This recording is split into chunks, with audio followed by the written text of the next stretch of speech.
Ciao, benvenuta e benvenuto in questo nuovo video di fermentazione in pratica, la serie di video che ho pensato veloci, brevi e snelli per aiutarti a realizzare in casa i principali prodotti fermentati. In questo video andiamo a vedere insieme come fare a casa un prodotto davvero straordinario, ovvero l'aglio nero.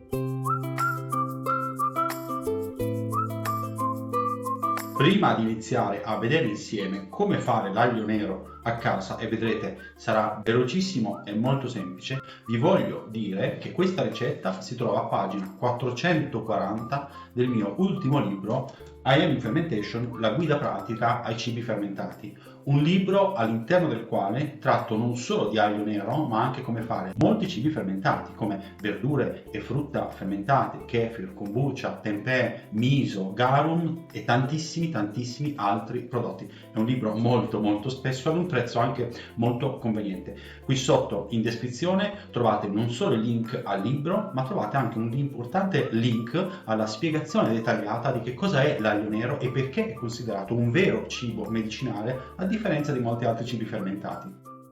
Iniziamo subito col dire che l'aglio nero non è propriamente un cibo fermentato, proprio perché per fare questo aglio nero dobbiamo mantenere l'aglio ad una temperatura elevata, costante per tantissimo tempo, tra i 60 e i 70 gradi come vedremo tra poco. A questa temperatura non c'è fermentazione che tenga e quindi anche se questo prodotto molto spesso viene venduto come aglio nero fermentato, in realtà non si tratta assolutamente di un prodotto fermentato, ma bensì di un prodotto enzimatico, poiché la trasformazione da aglio ad aglio nero avviene proprio per un processo enzimatico.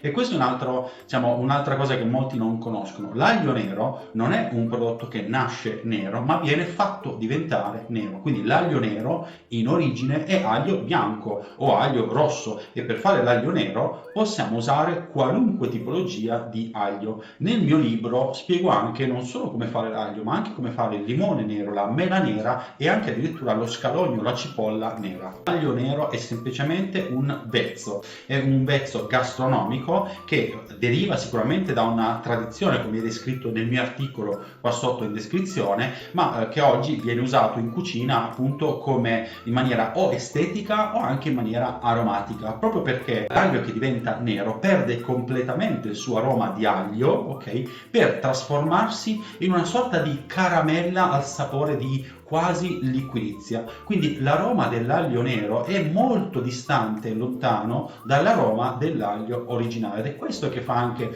dell'aglio nero un prodotto molto particolare, anche perché voglio ricordare all'aglio nero sono legati degli importanti benefici salutistici realmente documentati, sempre come scrivo nel mio articolo che trovate in descrizione. Ma andiamo adesso a vedere da vicino come si fa l'aglio nero a casa.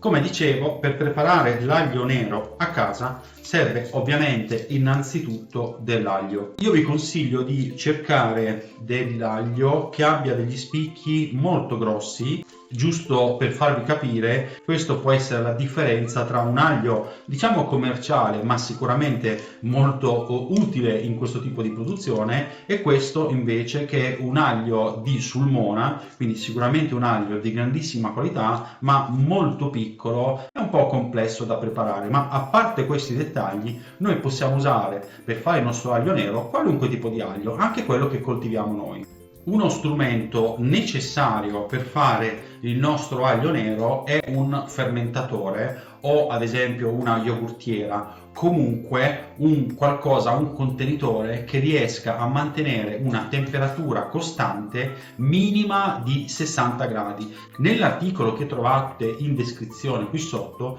sono riportati, in base alla temperatura che andremo ad utilizzare, i tempi attraverso i quali noi otterremo la trasformazione del nostro aglio da un aglio bianco ad un aglio nero. Ad esempio, se usiamo una temperatura di 60 gradi, l'aglio diventerà nero in circa un mese un mese e mezzo. Mentre se andiamo ad utilizzare una temperatura già di 68 o 70 fino ad un massimo di 75 gradi, avremo l'aglio nero in soli 7-9 giorni, quindi un risparmio di tempo davvero notevole, però ovviamente andando ad avere una temperatura molto più alta. Per quella che è la mia esperienza nella produzione dell'aglio, consiglio una temperatura di 68 gradi, perché da quello che ho potuto vedere a 68 gradi abbiamo la migliore produzione di aromi di aglio senza rischiare di avere una prevalenza nel gusto di sapore un po' caramellizzato o addirittura bruciato. Macchine come questa, ad esempio, che sono dei fermentatori, anche se sembrano delle cuociriso, ma in realtà sono dei fermentatori, riescono a mantenere una temperatura anche di 70 o 75 gradi, come anche di 68 o di 60, con un consumo elettrico 90 watt, quindi un consumo di energia discretamente basso. Visto che non vengo assolutamente pagato dall'azienda per pubblicizzare la macchina, evito di dirvi la marca, però se volete sapere il nome della marca lasciatemi un commento e vi manderò il link direttamente all'azienda da cui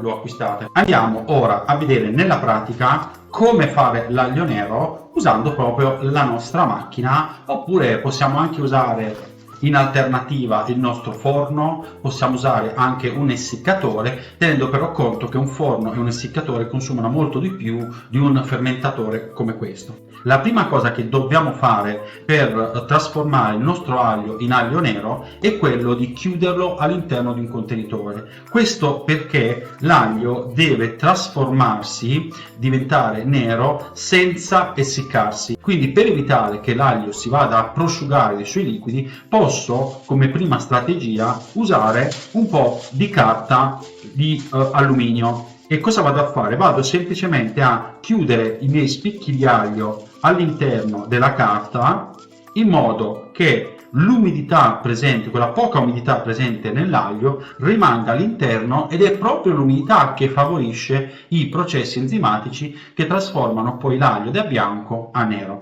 Un altro modo che abbiamo per fare questo processo alternativo all'alluminio è quello di usare un sacchetto sottovuoto, o comunque un sacchetto però che mantenga temperature almeno superiori ai 70 gradi, meglio sui 100-120 gradi, all'interno del quale noi andiamo a chiudere, vedete, il nostro aglio. In questo caso io ho fatto proprio questo, e questo aglio è stato a 68 gradi all'interno del mio fermentatore esattamente per 8 giorni. Quindi in 8 giorni a 68 gradi il mio aglio, come adesso vi farò vedere, è diventato già nero.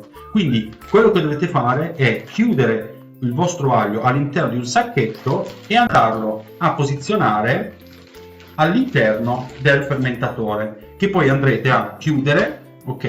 E andrete anche a programmare per mantenerlo, ripeto, tra i 68 e i 75 gradi, tra i 7 e i 9 giorni, mentre al di sotto di questa temperatura bisogna prolungare i tempi.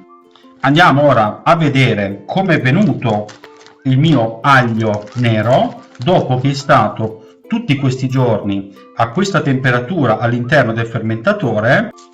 Guardate. Allora, fatemi sapere nei commenti cosa ne pensate, e soprattutto se avete domande scrivete pure. Come sapete io rispondo sempre. Vi voglio anche ricordare che il 12, 13 e 14 di gennaio ci sarà il mio webinar dedicato proprio all'aglio nero, mele nere, limoni neri, tutto ciò che possiamo ossidare attraverso la temperatura in questo modo, ma anche un webinar dedicato a koji, salse, garum e tutto ciò che è il mondo un po' delle ossidazioni controllate. Quindi mi raccomando, se avete voglia di fare un webinar dedicato al koji e dedicato alle ossidazioni approfondito, non perdete l'occasione di iscrivervi. Trovate sempre le informazioni qui sotto, e mi raccomando, ricordatevi il mio libro I'm in Fermentation, la guida pratica completa ai cibi fermentati. Io sono Marco Fortunato, ci rivediamo in un prossimo video. Ciao!